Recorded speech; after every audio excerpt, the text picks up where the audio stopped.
Everywhere you turn in Africa today, from the roads we drive on, the stadiums we cheer in, to the skyscrapers piercing our city skylines, you'll see the fingerprints of one global power. No, it's not America. Not Europe. It's China. But here's the burning question. Is China Africa's greatest blessing since independence, or is it the continent's biggest curse dressed in red silk? Grab a seat, because for the next few minutes we're going to expose both the promises and the pitfalls of China in Africa. Part 1. The new face of Africa's development.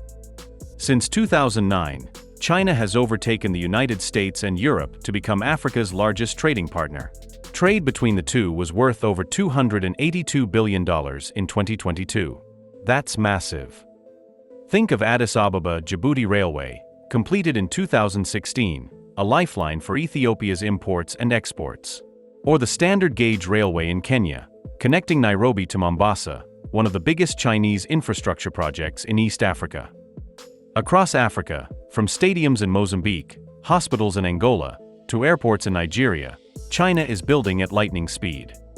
Punchline: if infrastructure were Olympic sports, China would be sprinting in gold while the West is still stretching on the sidelines. Part 2. Why African leaders love Beijing. Unlike Western lenders like the IMF and World Bank, China doesn't come preaching about democracy, free press, or human rights. Beijing only asks, can you pay back? And if not, well, we'll talk about that later. Leaders love this no-questions-asked policy.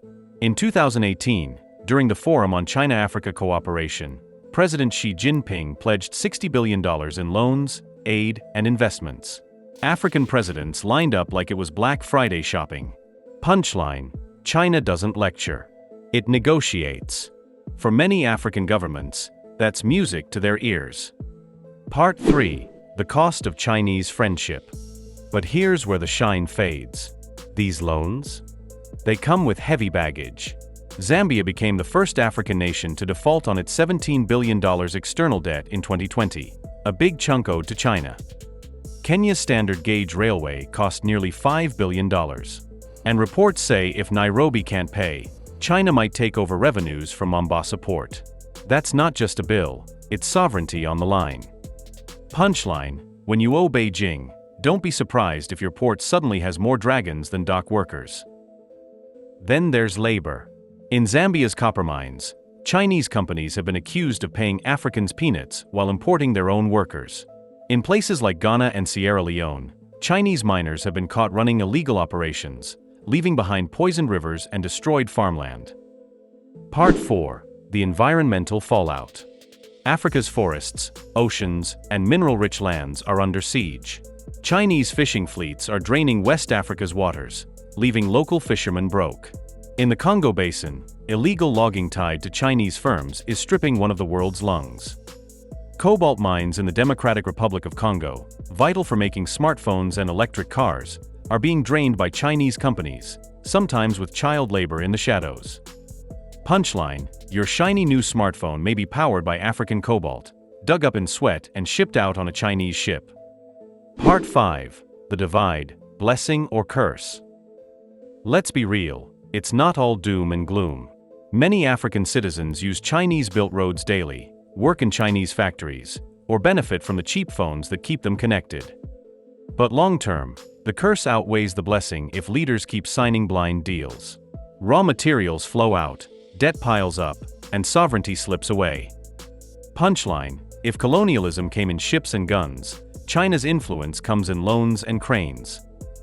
So, is China a blessing or a curse? The answer is both.